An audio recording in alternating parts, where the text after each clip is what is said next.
Before we start, just a quick note to thank all of you for being patient. I know we had promised the Sidebar episode earlier, but it just didn't happen. Most of it has been recorded for a couple weeks, and there were just some hiccups along the way that delayed it until today. So, thanks again, and with that, let's get on with it.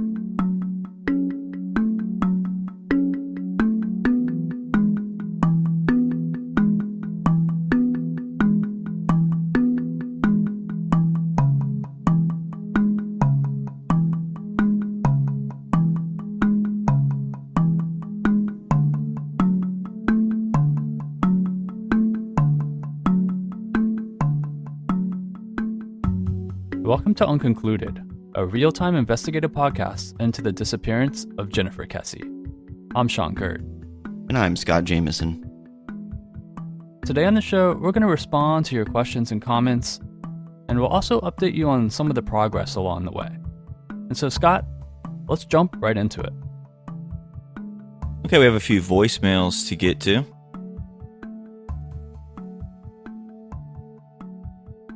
Hey guys, I'm a big fan of the show and just wanted to ask a quick question. You guys had mentioned in a previous episode that the Bloodhound followed POI scent from the Huntington on the Green back to the Mosaic at the Millennia. But one detail you didn't expound on was that the Bloodhound went through a cut in the scent at the Mosaic at the Millennia in order to re-enter the property. Assuming the Bloodhound was correct, that the POI did come in through a cut in the fence at the Mosaic at the Millennia, wouldn't that imply that the POI was someone who was intimately knowledgeable about the facility itself, and that cut in the fence would be there? I just wanted to get your thoughts because I didn't seem to expound on this detail a whole lot in the previous episodes. I'm a huge fan of the show, and thanks for doing it. Bye. Yeah, I mean, that's a great point. The POI entering the Mosaic property not through the main entrance, but continuing past that and entering through a break in the fence is an interesting detail. And if you remember, back in one of our earlier episodes, we even considered which direction the POI was traveling. Did they go from inside the complex to out, or was it from outside to inside the complex like we assume? There's still the possibility of the Bloodhound picking up an overlapping track. But if we go with the most plausible scenario that the POI left Jennifer's car at the Huntington on the Green, and then walked back to the Mosaic, continuing past the main gate and entering at a break in the fence, you're exactly right. It would seem to indicate at least some prior knowledge of Jennifer's complex. And it's also worth keeping in mind that if you walk past the gate towards the area where this break in the fence was, which we don't know the exact point, but it's near the pond that Jennifer's condo overlooked, meaning it also probably would have been a shorter path to the back stairs where the trail went cold. So yes, not walking in or through the gate may have kept the person out of view of any workers or management, but it also may have just been a shorter route to take. The motivations for entering there aren't clear, but I do think it's most likely that the POI knew, as you kind of said, that there was a spot in which they could enter. I don't think it's outside the realm of possibility that they just walked past the gate looking for somewhere to enter and got lucky, but your reasoning just makes the most sense. And so the bigger question becomes, why are they familiar with it? Did they work there? Had they been stalking Jennifer leading up to her disappearance? There's just a lot more possibilities just within that question.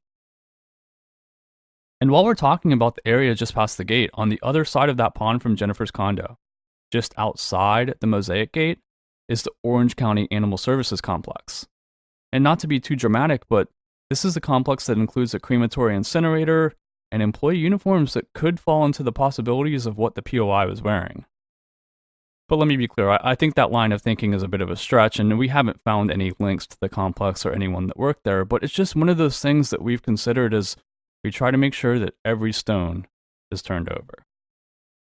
Hi, my name is Brandy, and I'm from Las Vegas, Nevada. I thoroughly enjoy your podcast. Thank you so much. My comment is, it's more of a comment than a question, is the podcast, the episode, I don't remember what number it is, but it was entitled Jennifer Joyce Kesse. It just speaks upon her character and how she was the type of friend that would just drop everything for someone, and that was just stated over and over. And so I'm just thinking, I wonder if she, somewhere along the line, befriended someone that had ill intentions for her from the get-go, she was like a target for someone who wanted something from her, whether it was a sexual advance or something from her, and she didn't really mention it to anyone because that person just did such a good job of, putting on that big display, and then one day they just kind of went through with their plan. I know that sounds kind of far-fetched, but there are people like that out there. Anyway, thank you so much for the work you're doing, and have a good day. Yeah, I mean, that's definitely possible. If the person or people who did this to Jennifer knew her, then they absolutely could have used that trust to lure her into a vulnerable situation. And that could explain why there wasn't an apparent struggle or screams for help at the Mosaic, if that's where the abduction occurred. But it's all really just speculation. For me, I don't think this was random, and that means that the person responsible knew Jennifer. But that can mean a lot of different things. Did they just know who she was because they saw her every day, but she didn't really know who they were? Or did they know who she was because they'd done work in her condo in the past? Because that's a very different thing than being a friend or a family member or even someone that she worked with every day. So, how did they know Jennifer? That's the key question here, and the one that is still so hard to answer. Hi, my name is Carly from Utah. I love listening to your podcast, and I just keep coming back to the same question that I'm hoping that you can answer. I'm wondering if the person of interest, the place where he dropped the car, if the management for the apartment complex was ever questioned as to if they had a tenant that met that description, if they recognized, that profile as one of their tenants or as someone that frequented that location. That just keeps coming back to me as to, maybe that person could have had information, or maybe they already exhausted that, but it was just something that keeps popping in my mind. Sure hope that we can get, some more answers for that amazing Kesse family. You guys are working so hard, and I know they're grateful. Thanks for all you're doing and for letting us listen in on your hard work. Thanks. Bye. Well, first let me clarify that the place where Jennifer's car was left, the Huntington on the Green, is actually a condominium building, not apartments. And I take the blame for that because I've been careless over some of the episodes and referred to it as apartments when it is actually condos. So the people who live there typically are owners of their units, although obviously there's probably some that are rented out. But back to your question, was the management contacted whether or not they were familiar with any tenants? According to most reports that we've read and that we've seen based on media and other things, yes, the people that lived at the Huntington on the Green, as well as the people who would be considered a management or whatever, yes, they were talked to, they were questioned at the time of Jennifer's disappearance, and no one seemed to have seen anything related to Jennifer's disappearance. Now, of course, we just finished talking to someone a couple months back who lived at the Huntington on the Green at the time of her disappearance, and they're saying that they did see something. So even though maybe that people were asked at that point in time, maybe they didn't feel comfortable speaking up, or maybe they weren't reached, because we've also talked to Joyce Kesse, who said that she spent time knocking on doors asking if people had seen anything, and some of them were willing to talk, and some doors went unanswered. So I don't think we can have a definitive answer was everyone talked to and did they answer the questions, but I think there certainly was attempts made by law enforcement and others to do just that.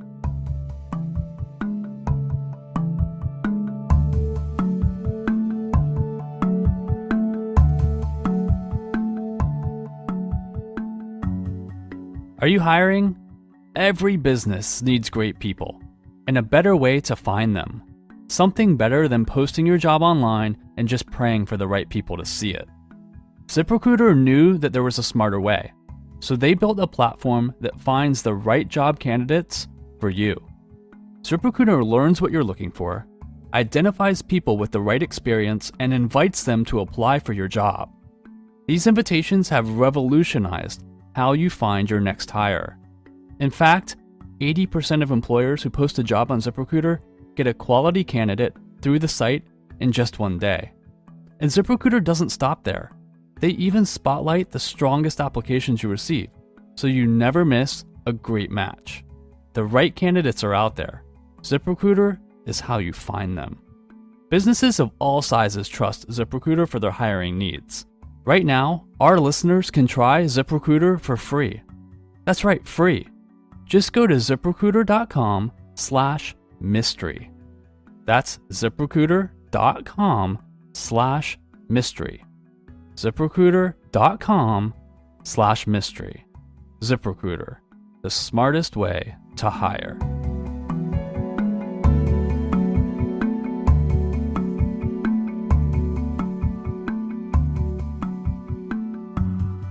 Right now it's time for our email and social media portion of the show. Laura asks if we have any update on the individual who posted the apology on Facebook. From our end, there really isn't an update, but there's a reason for that. We turned that lead over to the Orlando Police Department even before you heard it on the podcast, and we know that they've been following up on it. In the interest of the work that they're doing, we've stepped back from that part of our investigation for now because the last thing that we'd want to do is jeopardize any part of it. That means that we don't have anything new or anything on that front that we can share. And if that changes, you'll be the first to know. But we are hopeful that maybe something will come of it. But we're leaving it to the professionals for now. This is an interesting take from Freya. She happens to be a criminology student in Northern Ireland, and she says she finds it odd that there's only one recorded sighting of the POI on CCTV. She wants to know if there's any other video of the POI and says, maybe I'm just applying European notions to this as we have such a high level of surveillance here, but it seems off to me that there's only one sighting. This is something that has come up a lot. How is there only one video of the person of interest? There's a few things that play into this. First, we have to remember that it was 12 years ago, which is a lot of time, especially when we are thinking about something like technology. And while law enforcement did check the obvious locations of the businesses along Americana Boulevard, as this is the path that the Bloodhound tracked the POI, trying to figure out where else to look would be an enormous hurdle. At this point, 12 years later, it's not even an option anyways. Remember that the POI footage that we've all seen is what's been released by the police, and we can't know for sure that more doesn't exist. But if it does, we're probably safe to assume that it doesn't show a clearer image of the actual POI, because surely they'd have released those images if they had them. So if more footage does exist with law enforcement, it would probably just have to be of the car or something along those lines. Personally, I don't think that they have anything other than the footage from the Huntington on the Green, but I don't know. But as I've mentioned before, I do wonder if maybe there's a few frames from the Huntington on the Green video that the public hasn't seen. But again, I think we're safe to assume that even if that's the case, it probably doesn't provide a clearer image of the actual POI, because they'd have an interest in putting that out to the public if they had it. Kristen from Facebook wants to know if there's a possibility that we could have a question and answer session with a DNA expert. She's wondering how they knew the DNA from the car was linked to the POI rather than someone that had been in the car before. Thanks for the suggestion on the person to talk to, and that's definitely something that we're going to look into. But I've never heard law enforcement say anything about DNA being linked to the POI. That's just an assumption that's been made by a lot of people. The only thing we know is that they found a fiber and a print. In fact, to me, that doesn't even mean DNA. The only thing we know is that Jennifer's DNA information has been entered into the FBI database. Any other DNA information in this case is unknown. Kim says, is it just me or there are other people out there that are angry and frustrated at the fact that law enforcement after 11 years is still calling this an open case? Perhaps if they would share their findings and evidence with the public, new insights and perspective could finally bring Jennifer home. Kim also asks if we've reached out to the lead detective to see if she might be willing to answer some of the questions that the podcast has been unable to confirm because of this non-disclosure. I don't think there's any question that this case is still open, because, well, it's not closed, and there's still a detective assigned to it.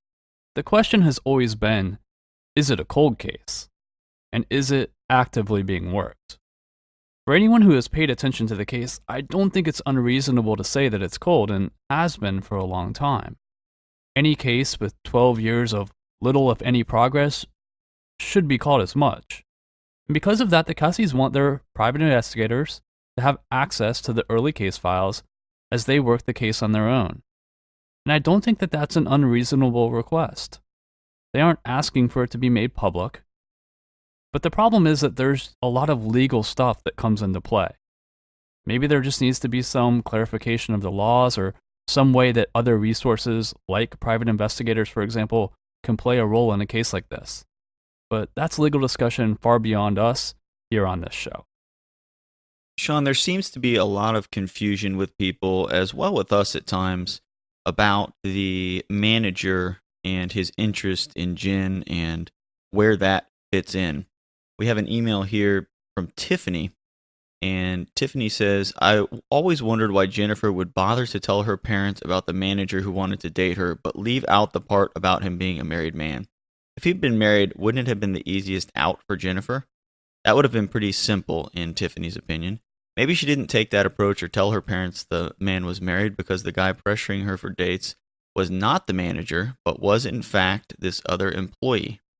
Maybe Jennifer mentioned the manager at times to her parents, and her father was then had that name stuck in his head and correlated it with the individual who wanted the relationship with Jen. Yeah, I don't know. I mean, that's certainly possible, I guess. I think that almost any scenario that we can come up with is possible, and that's what makes it challenging. Separating the fact from fiction has been the number one challenge of this case since we started looking at it. And so I don't really have any answers there. I think that you bring up a point that is possible. Maybe it's not. I don't know. And I'm not sure that there is an answer to that question at all. And it's just something that we can consider as we look at other things. Allison on Facebook wants to know if the manager or the employee fit the description of the POI. At first blush, no. I don't think either of them look like the image that we get from the person of interest video. That being said, that video is so terrible overall that I don't want to make too many conclusions from it, but I don't think that either of these individuals looks enough like it to make it highly likely. But again, I'm not sure that I've seen what either of them looked like back in 2006, although I would be skeptical that their appearances would have changed that drastically in a matter of 10 years or whatever it might be. So no, I don't think so. And so if we are going to go down the route of the possibility of one of those individuals being involved in Jennifer's disappearance, then I think that we're definitely looking at another person being the person of interest. Anna Marie on Facebook says that what she really notices from the POI video is how confident the person seems, not once glancing or looking back, like they're on a journey with a clear purpose. She thinks it was definitely planned, or at least partially planned. Vivian comments underneath and agrees and thinks that possibly the reason they are so calm is maybe they didn't have anything to do with it. Sean, what are your thoughts on that? Do you think the POI may be so calm, cool, and collected because they have no idea of the possible implications of what they may have done? Yeah, I mean, I think that kind of goes with the last question. If we think about the person of interest as maybe not the person who was ultimately responsible for Jennifer's disappearance, but maybe just had some aspect or part in the cleanup or the moving of the car, then yeah, I mean, that's certainly possible that maybe they didn't realize the full implication of what they were involved with. But I mean, if we think about the fact that this person is possibly someone who abducted another human being, against their will, I'm not sure that we can give them any kind of normal qualities as far as parking the car and being nervous. I mean, we're already dealing with a person who's not of a right mind, so to speak. So again, back to that video, it's just the still images that are, spaced apart and all of that. I don't know. I hate taking too much from that video and just making assumptions about what the person was thinking or what they were doing. But if we're going to do that, then I guess I don't necessarily disagree with the points that were made on the Facebook, as you mentioned. Jennifer on the Facebook discussion group brings up a few points. She says, did the employee fabricate the complaint as to shine the light on someone else, the manager, who may have shown some interest in Jen? Possibly because he, the employee, could have been feeling some heat in 2010 from someone, or quite possibly was paranoid about the police. Well, yeah. I mean, that's kind of what we alluded to in the last episode, where that's very possible, especially if the statements that have been told to us are in fact true. Then I don't think it's that crazy to make some assumptions about why that might be the case. Again, it's one of those things that we don't have the concrete answers for, but it's probably something that's worth keeping in mind as we continue to look at everything. And if other things start to point in that direction, maybe it starts to add up a little bit. Alicia says, I believe it's been reported that it took OPD years to question Jennifer's coworkers after she disappeared. Does the timeline of when OPD questioned her coworkers coincide at all with when the employee filed his complaint? If it does, it would make the employee more suspicious in my mind. Or perhaps both the employee and the manager were involved in Jennifer's disappearance and something imploded their relationship around this time and the employee filed this complaint in retaliation. We don't have the details of any of the dates associated with Orlando Police Department's investigation. I think that certainly makes sense, that if that is the case, it would kind of explain a little bit about why some of the things were happening around that time. But again, we'd just be guessing about the dates and times and how those line up. I think at this point, our hope is that, OPD and the detectives that are assigned to Jennifer's case are following up on that line of thinking, and they're looking at that. When did these statements come out? Are they true? And how does that line up with the timeline that we know fits our investigation? And so we have to trust that they're doing that. Anne Marie asks if we know if there was an outcome of the complaint. For example, did the employee dismiss it or find merit in it? Does the employee still work at the same company? If not, when did he leave? We don't know the ultimate outcome of the complaint, but from outside appearances, it wouldn't seem like it went very far as the manager was concerned. The employee no longer works with that particular employer, and I believe that it ended not that long after the time frame of this complaint and all of that stuff was going on. Blake asks, does the employee have any connection to the person who wrote the social media post and apologized to Jennifer's parents? I'm not aware of any direct connections, but there are some various areas of overlap as far as different circles that these individuals may be involved with. So I don't have specific connections, but I'm not willing to say that there aren't any either, because I think that there's certainly some interesting possibilities in that regard.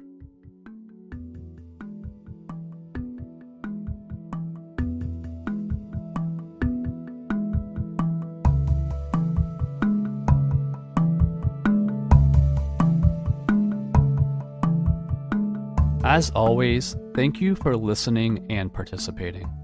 If you think you may know something about the disappearance of Jennifer Kesse, if you saw something, anything, in Orlando in January 2006, the time to speak up is now.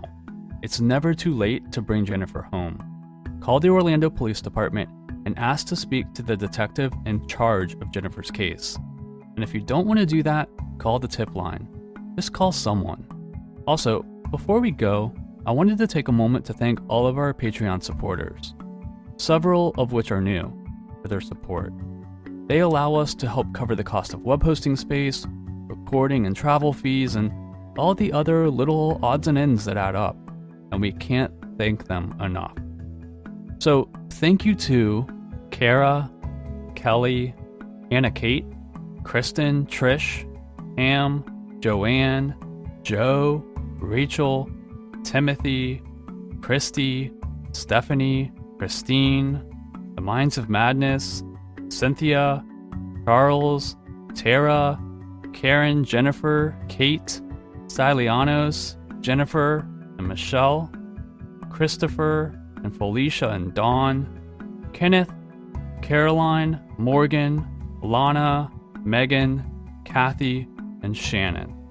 Thank all of you so much for your support. And that's all for now. We'll see you next time.